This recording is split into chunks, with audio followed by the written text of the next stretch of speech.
Han pasado 4 días desde el Gran Premio de Barcelona y la sanción que le aplicaron a Franco Colapinto sigue sin tener una explicación que cierre. La FIA publicó los documentos, aplicó los 10 segundos, y bajó al argentino del 8º al 10º puesto. 3 puntos convertidos en 1. Lawson y Lindblad, los dos pilotos de Racing Bulls, subiendo por encima de él en el resultado final. Y Alpine perdiendo exactamente frente a su rival directo en el campeonato de constructores los puntos que la sanción le quitó al argentino. Pero lo que está en los papeles genera preguntas que la Federación Internacional del Automóvil no respondió. Los comisarios deportivos abrieron una investigación formal sobre Lewis Hamilton durante el Gran Premio de Barcelona por una situación relacionada con banderas amarillas. Eso está en los documentos oficiales. No es rumor. No es especulación. Es un proceso formal que terminó con una conclusión diferente a la que llegaron en el caso de Colapinto. Hamilton no fue sancionado. Colapinto sí. El ganador de la carrera, investigado por el mismo tipo de situación, sin penalización. El piloto que terminó 10º en la pista, con 10 segundos encima y 3 posiciones menos en el resultado final. La FIA, en el mismo documento de la sanción a Colapinto, reconoció que el piloto había levantado el pie. Escribieron textualmente que el piloto reaccionó a la bandera amarilla. Eso está en el papel oficial. La federación lo reconoció. No hubo ignorancia de la señal. No hubo un piloto pasando a 300 kilómetros sin levantar el pie. Hubo un piloto que reaccionó. La discusión, entonces, no es si Colapinto vio la bandera o si reaccionó. La discusión es si la magnitud de su reacción fue suficiente para cumplir con el reglamento. Y ahí es donde el caso se complica para la FIA, porque la guía de penalidades establece grados de gravedad para este tipo de infracción. Aplicaron la sanción más leve disponible, 10 segundos. Pero si el piloto reaccionó, si levantó el pie, si hubo una reducción aunque no fuera la que los comisarios esperaban, la pregunta es si eso justifica la misma categoría de sanción que si hubiera ignorado la bandera completamente. Y entonces hay un segundo problema en el documento que varios analistas señalaron. La hora registrada para la infracción no corresponde al momento real del incidente. El documento dice 3:38. La carrera empezó a las 3. Y la bandera amarilla que generó la investigación, la que se hizo por el abandono de Fernando Alonso, fue a las 3:59. 21 minutos de diferencia entre lo que dice el papel oficial y lo que ocurrió en la pista. En un documento legal, eso es un error factual verificable. No es una cuestión de interpretación ni de opinión. La hora dice una cosa y la realidad dice otra.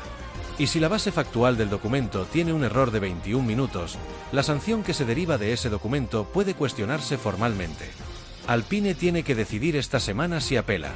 El análisis que hace el equipo pesa los beneficios concretos de recuperar 3 puntos en el campeonato de constructores contra los costos de abrir otro frente legal en un momento donde ya tiene el caso de Mónaco activo en el Tribunal Internacional de la FIA. Esa apelación, la de Gasly en Mónaco, todavía no se resolvió y consume recursos del equipo. Abrir otro frente simultáneo con menos de una semana para el próximo Gran Premio no es ideal. Pero 3 puntos en un campeonato de constructores donde Alpine y Racing Bulls están separados por solo 2 puntos tampoco son algo que se pueda ignorar. Esos 3 puntos que la FIA le quitó a Colapinto fueron directamente a Lawson y Lindblad, los pilotos del equipo rival. Es como si la sanción hubiera transferido puntos de un equipo a otro, de Alpine a Racing Bulls, en el campeonato de la zona media donde las dos escuderías están separados por márgenes mínimos. Lo que la situación deja sobre la mesa, más allá del resultado legal inmediato, es la pregunta sobre la consistencia del sistema de comisarios. Si el mismo tipo de infracción, en la misma carrera, investigada con los mismos tipos de pruebas de telemetría y GPS y vídeo a bordo, lleva resultados diferentes para 2 pilotos distintos sin que se explique públicamente la razón de esa diferencia, el sistema tiene un problema de transparencia que no se resuelve solo. La credibilidad de los comisarios deportivos no es un detalle menor. Es la base sobre la que se apoya la legitimidad de los resultados del campeonato. Y cada vez que aparece una inconsistencia que no se explica, esa credibilidad pierde terreno. Y por otra parte, hay cosas que la Fórmula 1 no había visto antes de Franco Colapinto. Una de ellas es lo que pasó este fin de semana en las tribunas del Circuit de Barcelona-Cataluña. Cientos de argentinos viajaron miles de kilómetros para estar ahí, para verlo, para gritarle el nombre, para que sepa, en medio de esa vorágine de ingenieros y estrategas y telemetría, que del otro lado de las vallas hay gente que lo quiere de verdad. Lo impactante no es que haya fanáticos argentinos en una carrera de Fórmula 1. Lo impactante es la intensidad. La cantidad de banderas celestes y blancas que aparecieron en el paddock desde el jueves. Los grupos de personas esperando horas con remeras de Colapinto, con carteles escritos a mano, con el número 43 pintado en la cara. Ese fervor que en Argentina es natural, casi instintivo, pero que en el contexto de la Fórmula 1 resulta completamente fuera de escala. Y Colapinto lo sabe. Cuando pasa frente a esa gente y escucha ese griterío, algo cambia en su cara. No es la cara del piloto que está en modo trabajo, calculando tiempos y pensando en setups. Es la cara de un pibe de 23 años que entiende exactamente lo que representa para toda esa gente. Que entiende que muchos de ellos no tienen plata de sobra y aún así cruzaron el Atlántico. Que entiende que lo están mirando como a un héroe, y que eso es un peso enorme y un combustible extraordinario al mismo tiempo. Las imágenes de Franco firmando autógrafos en Barcelona se viralizaron en minutos. Camisetas, gorras, fotos, banderas. Firmas una tras otra, sin apuro, mirando a los ojos, diciendo 2 palabras a cada persona. Eso no lo hace un piloto que está cumpliendo con una obligación. Eso lo hace alguien que genuinamente conecta con su gente. Este fin de semana, el contexto es especial también por el Mundial de Fútbol. El certamen arrancó en México, y en Barcelona hay una mezcla de atmósferas que no se da todos los días. La selección argentina va a debutar en los próximos días, y el paddock entero sintió eso. Colapinto llegó al Media Day con una camiseta especial de la albiceleste. Una edición diseñada para el Mundial, celeste y blanca, con detalles que hacen referencia directa al torneo. La escena fue inevitable. Pierre Gasly y Franco Colapinto pateando un arco improvisado en uno de los accesos al paddock, con Alpine grabando todo para sus redes. Gasly, con su historia particular contra Argentina en Qatar 2022, aceptando el desafío deportivo con una sonrisa. Y cuando Colapinto metió el gol, gritó. Levantó los brazos, corrió unos pasos, y la imagen fue exactamente la que todos querían ver. Un piloto de Fórmula 1, con la camiseta de su selección, en el paddock de Barcelona, a días de que su país defienda el título mundial. La carga emocional de esa escena para un argentino es difícil de explicarle a alguien que no lo es. Pero la Fórmula 1 también pone los pies en la tierra. El viernes de prácticas fue duro. El auto de Alpine no rindió como se esperaba. Las temperaturas en Barcelona son altas, el grip de la pista estuvo bajo durante todo el día, y Colapinto terminó 10º en la primera sesión y 15º en la segunda. El propio Franco fue brutalmente honesto en su declaración post-práctica: fue el peor viernes de la temporada. El auto estaba inmanejable en ciertas condiciones. 4 o 5 segundos más lento que los de punta en ritmo de carrera. Esa honestidad es parte de lo que hace a Colapinto diferente.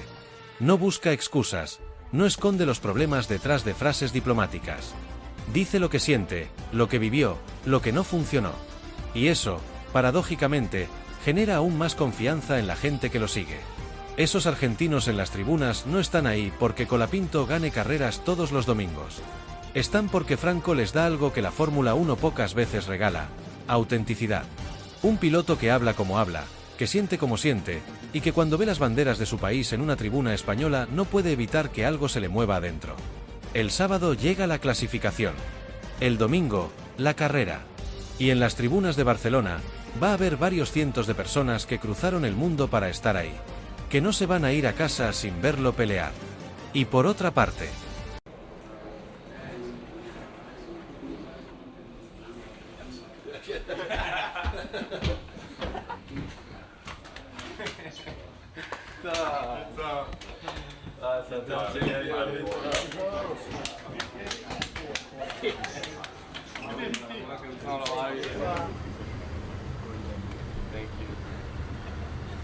Flavio Briatore habló.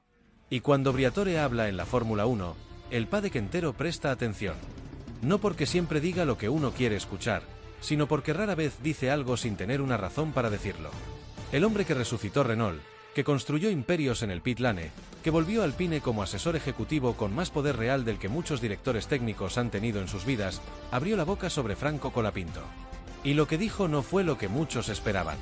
Para entender el peso de sus palabras, hay que entender qué significa Briatore dentro de Alpine. No es un consultor más. Es el hombre que tiene la última palabra sobre decisiones estratégicas. El que habla directamente con los patrocinadores. El que define el perfil que el equipo quiere proyectar. Y cuando alguien con ese nivel de poder habla públicamente de un piloto, hay un mensaje detrás. La carrera de Franco Colapinto en la Fórmula 1 tiene una particularidad que no mucha gente recuerda.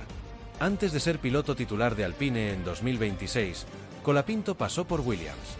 Llegó en la segunda mitad de la temporada 2024 como reemplazo de un piloto lesionado, corrió 14 grandes premios, sumó puntos en varios de ellos, y demostró en tiempo real que pertenecía a la categoría. Pero Williams no tenía un asiento libre para 2025. Y Alpine, que sí lo tenía, tomó la decisión de apostar por él. Esa apuesta no fue unánime dentro del paddock. Había voces que preferían dar ese lugar a pilotos con más experiencia en la categoría.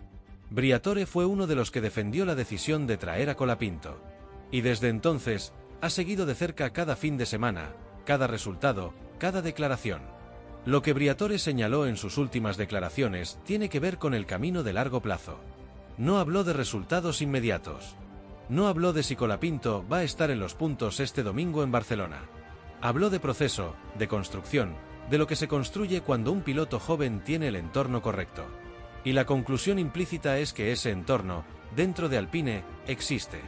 Este es el tipo de respaldo que un piloto de 23 años en su primera temporada completa necesita. No los aplausos fáciles cuando las cosas salen bien.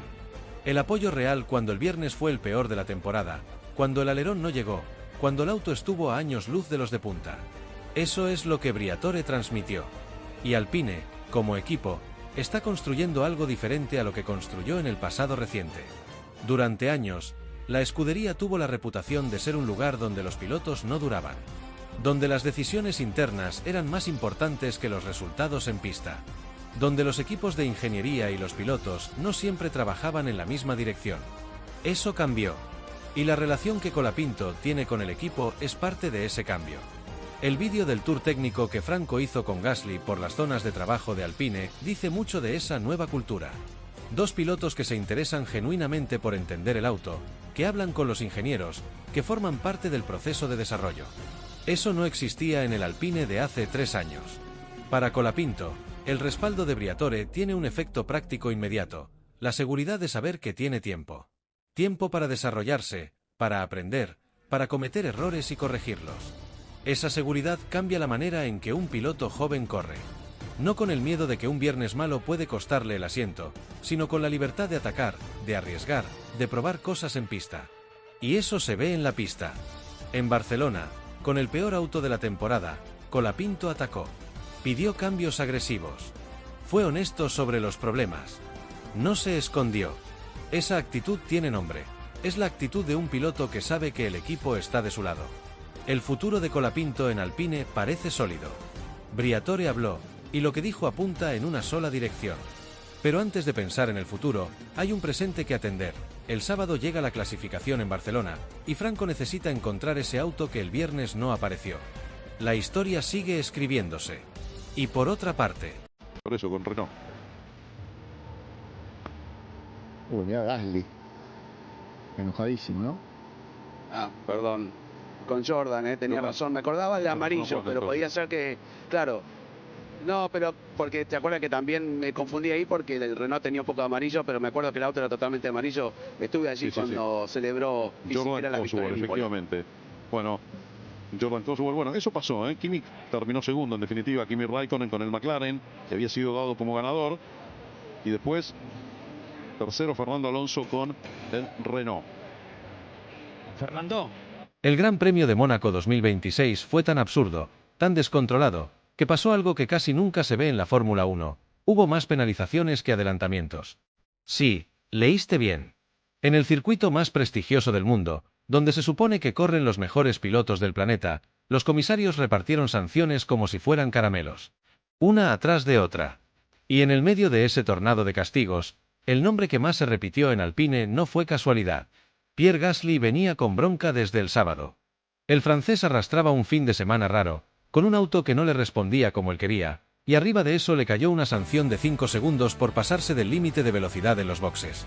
Pero ojo, porque no fue el único. En esa misma carrera más de media parrilla recibió exactamente el mismo castigo.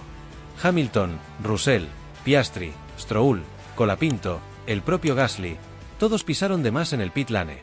Un papelón colectivo. Solo que a Gasly, encima, le metieron una segunda penalización. 10 segundos en total. Y ahí saltó por los aires. Porque escúchame esto, Gasly cruzó la línea de meta tercero. Tercero, con un podio en Mónaco en la mano, algo histórico para Alpine. Y cuando ya se relamía pensando en el champagne, le aplicaron los 10 segundos y se desplomó hasta el séptimo lugar.